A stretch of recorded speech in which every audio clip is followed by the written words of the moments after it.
Hi കൂട്ടുകാരെ, എല്ലാവർക്കും ഞാൻ പറയാം ചാനലിലേക്ക് സ്വാഗതം. എല്ലാവരും കൂടെ വി.ഡി. സതീശൻ സാറിനെ അങ്ങോട്ടങ്ങ് പൊരിച്ചെടുക്കുക. ഇതെന്തിൻ്റെ പുറപ്പാടെന്നൊന്നും അറിയത്തില്ല. ഒറ്റ തിരിഞ്ഞാക്രമിക്കുക. 3 ദിവസം കൊണ്ട് തുടങ്ങിയതാ അദ്ദേഹത്തിനെ അഹങ്കാരിയെന്നും രാജാവെന്നും റാണിയെന്നും ഒക്കെയാണ് ഇപ്പോൾ സംബോധന ചെയ്യുന്നത്. ഈ സ്ഥാനമാനങ്ങൾ കിട്ടാതെ വരുമ്പോഴേ ഓരോരുത്തർക്ക് കിട്ടുന്ന അവരുടെ ഉള്ളിൽ അമർഷമാണ് ഈ വേറെ ഒരാളുടെ അവരെ കൊണ്ട് ഈ പറയിപ്പിക്കുന്നത്.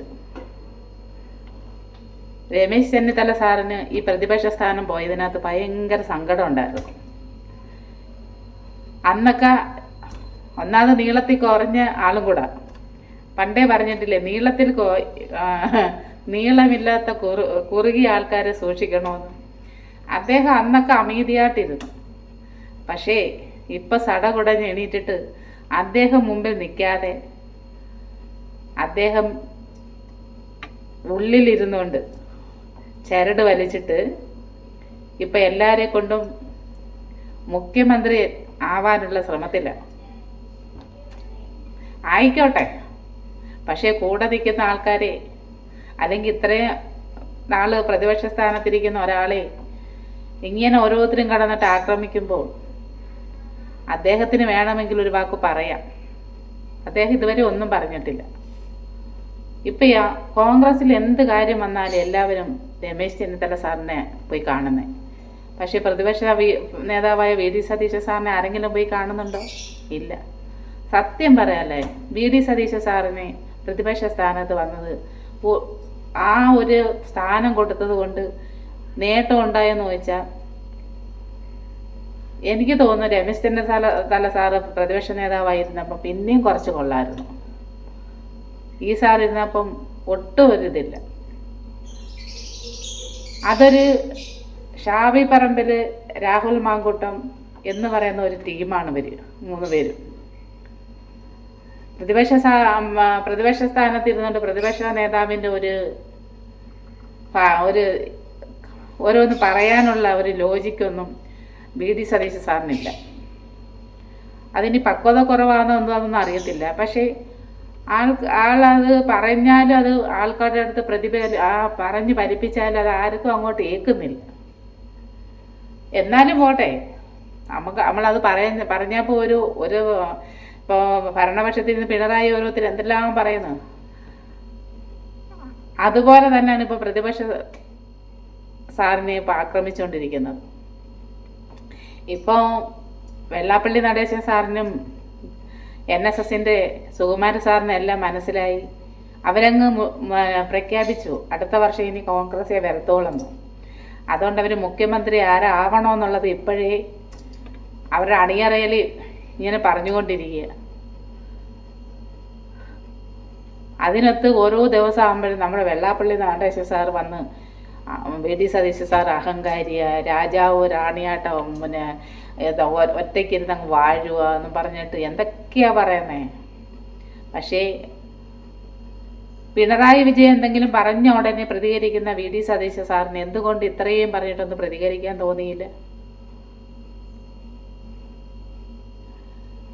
അദ്ദേഹത്തിൻ്റെ കുറ്റപ്പെടുത്തുമ്പോൾ അദ്ദേഹത്തിനൊന്ന് പ്രതികരിച്ചുകൂടെ? സ്വന്തം പാർട്ടിയിലായാലും അടുത്ത ഇലക്ഷന് അദ്ദേഹത്തിന് ഒരു സ്ഥാനം വേണമെന്ന് ആഗ്രഹം ഉണ്ടെങ്കിൽ പ്രതികരിക്കട്ടെ. ഇല്ലെന്നുണ്ടെങ്കിൽ സ്ഥാനമാനങ്ങളെല്ലാം രമേശ് ചെന്നിത്തല സാറ് കൊണ്ടുപോയിക്കോളും. കാരണം അദ്ദേഹത്തിൻ്റെ പുറകിൽ ഇപ്പോൾ ആളുകളെല്ലാം നിരന്നു കഴിഞ്ഞു. അതുകൂടാതെ വെള്ളാപ്പള്ളി സാറ് പറയുന്നത് എന്തുവാ, വി.ഡി. സതീശൻ്റെ ഓരോ പറച്ചിൽ കേട്ടിട്ട് സാഗി കേട്ടാണ് കെ. സുധാകരൻ സാർ ഇരിക്കുന്നതെന്ന്.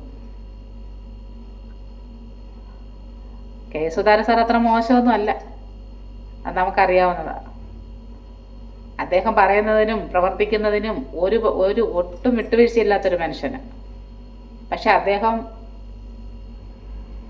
വെള്ളാപ്പള്ളിക്ക് സൈഡാണ് പറയുന്നത്. ഈ ന്യൂസ് വരുമ്പോൾ മാത്രം ഓരോരുത്തർ കമൻ്റ് ഇടുന്നുണ്ട് വി ഡി സതീശൻ സാറിന് അനുകൂലമായിട്ട്.